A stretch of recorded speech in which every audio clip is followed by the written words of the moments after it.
சாஃப்டான க்யூட்டான ரச்சிதா மகாலட்சுமி நினச்சிங்களா?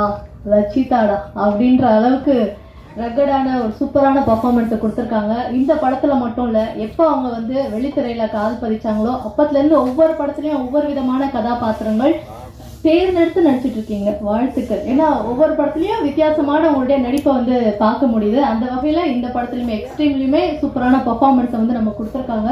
ஸோ படங்களில் வந்து பர்ஃபார்மன்ஸ் கொடுக்குறது மட்டும் இல்லாமல் ரியல் லைஃப்பில் வந்து யங்ஸ்டர்ஸுடைய இன்ஸ்பிரேஷனாக நீங்கள் இருக்கீங்க. உங்களை பல பேர் ஃபாலோ பண்ணிட்டு இருக்காங்க. மிக சிறந்த வாழ்த்துக்கள். மிக சிறந்த நடிகை ரச்சிதா மகாலட்சுமி அவர்களை பேசுமாறு அன்புடன் நடிக்கிறேன்.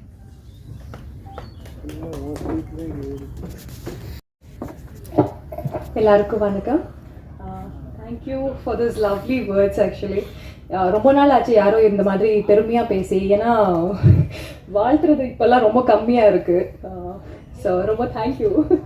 ஐ touch it's very touching. So okay, first of all இந்த படத்தை பற்றி சொல்லணும்னா எங்கேருந்து ஆரம்பிக்கலாம்? நம்ம டைரக்டர் சார்லேருந்து ஆரம்பிச்சிக்கலாம். எக்ஸ்ட்ரீம் படம் அப்போ தான் பிக் பாஸ் முடிச்சுட்டு வர நிறைய எதிர்பார்ப்பு இருக்கும்ல. சரி ஓகே, நம்மளும் ஏதோ பெரிய சாதனை பண்ணி வந்திருக்கோம், படங்கள் நிறைய அப்படியே குவிக்கும் நம்மளை அப்படின்னு சொல்லி ஒரு எக்ஸ்பெக்டேஷன்ஸோடு இருக்கும்போது எனக்கு சார் ஃபோன் பண்ணுறாரு. மேடம், இந்த மாதிரி ஒரு படம் இருக்குது, நாங்கள் எக்ஸ்ட்ரீம்னு சொல்லிட்டு ஒரு இது பண்ணுறோம், ஒரு காப் role.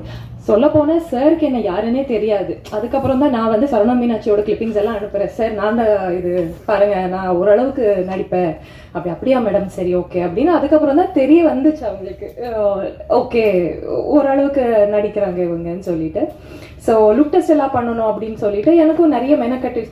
Is very much particular. Like ஒரு ஆர்டிஸ்ட், நீ எப்படி இருந்தால் என்ன, எனக்கு நீ வந்து நடி அப்படிங்கிறது இல்லாமல் எனக்கு இப்படி தான் வேணும், நீங்கள் ட்ரிம்மாக இருக்கணும், நீங்கள் வந்து பாடி வைஸாக இருக்கட்டும், இல்லை உங்கள் ஆட்டிடியூட் வைஸாக இருக்கட்டும், எல்லாமே எனக்கு இது தான் வேணும்னு சொல்லி வேலை வாங்கின ஒரு டைரக்டர். ஸோ ரொம்ப சந்தோஷமாக இருந்தது அவங்க கூட ஒர்க் பண்ணுறதுல. அண்ட் இந்த படத்தில் மெயினாக நான் ரொம்ப வியந்து பார்த்ததுன்னா சிவம். அந்த பர்சன் வந்து ஆரம்பித்த நாள்ல இருந்து முடிகிற வரைக்குமே அவங்களோட 200% இந்த படத்துக்கு கொடுத்து அவங்க வேலை பார்த்துருக்காங்க. ஸோ அவங்க சொல்லிட்டு இருந்தாங்க, இப்போது ஒரு படத்துக்கு நமக்கு வந்து தியேட்டர்ஸ் கிடைக்காது, சிக்கனம் பண்ணி நாங்கள் வந்து ஷூட் பண்ணியிருக்கோம் 25 நாள். எல்லாமே அவ்வளோ உண்மை.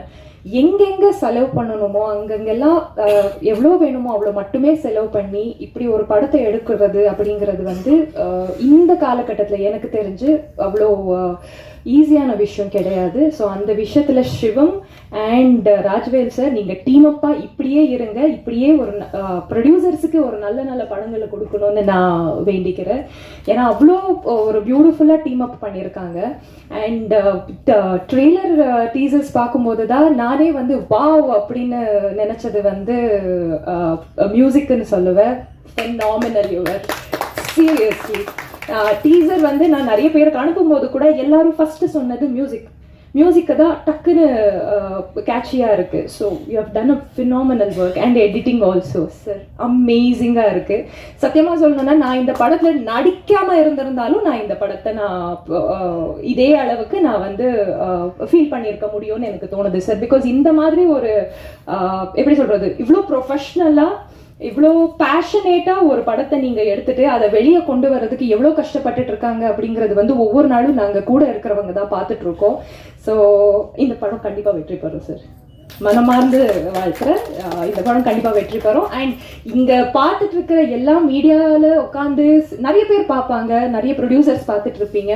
ஸோ உங்களுக்கு ஒரு பேஷனேட் டைரக்டர் வேணும், ஒரு பேஷனேட் ஃபிலிம் மேக்கர் வேணும், இந்த மாதிரி கரெக்டாக நினச்சபடி எடுக்கிற மாதிரி ஒரு டைரக்டர் வேணும்னா கண்டிப்பாக இங்கே இருக்காங்க, பார்த்துருங்க. So he'll make it happen. So எனக்கு இந்த படத்தில் வாய்ப்பு கொடுத்து வேலை வாங்கியிருக்கிறதுக்கும் நன்றி சார். நிறைய படங்களில் நடிக்கலாம். I mean we can work more. Thank you so much. And எல்லா மீடியா நண்பர்களுக்கும் ரொம்ப நன்றி சொல்லணும். பிகாஸ் இப்போ வந்துட்டு இருக்கிற படங்கள் வந்து நல்லா இல்லை, பெரிய பெரிய பட்ஜெட் படம் வருது, நல்லா இல்லைன்னு சொல்லி ஃபீல் பண்ணுறதை விட இந்த மாதிரி ஒரு சூப்பரான ஒரு படத்தை பார்த்துட்டு நீங்கள் சாட்டிஸ்ஃபேக்ஷனோட போகலாம். ஸோ இந்த மாதிரி படத்துக்கு நீங்கள் வந்து சப்போர்ட் பண்ணுங்கள். Thank you so much. அரங்கேற இருக்கு, எல்லாருமே அப்படியே லைன்ல இருக்கு. ஒன்றும் இல்லை, இங்கே இருக்கிற மீடியா பர்சன்ஸுக்கு ஒரு சின்ன வேண்டுகோள். எல்லா படத்துக்கும் நார்மலாக எழுதுகிற மாதிரி இல்லாமல் இந்த படம் ஆக்சுவலாகவே உண்மையாகவே நல்லா இருக்குது. ஒரு நான் லீனியர் சப்ஜெக்ட்.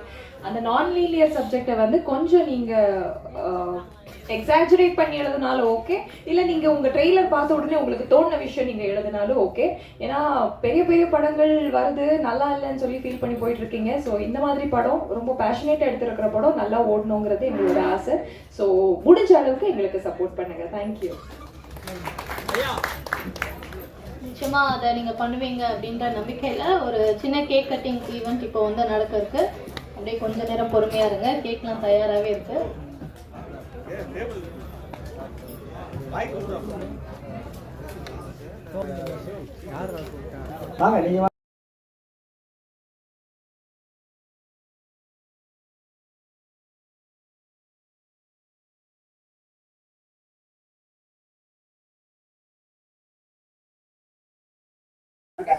எவ்வளோ நல்லா பண்ணியிருக்காங்களே அப்படின்னு. பட் அதுவுமே அப்படி இப்பெல்லாம் அவ்வளோதான், நம்ம பண்ற வேலை பண்ணோமா முடிச்சோமா போனோமா சிம்பிள். நம்ம அதெல்லாம் உட்காந்து பார்த்துட்டு இருந்தோம்னா அடுத்தபடி எடுத்து வைக்க முடியாது. ஆக்சுவலாக சொல்லுவோம் நடிச்சோமா இந்த மாதிரி படத்துக்கு சப்போர்ட் பண்ணுவோமா.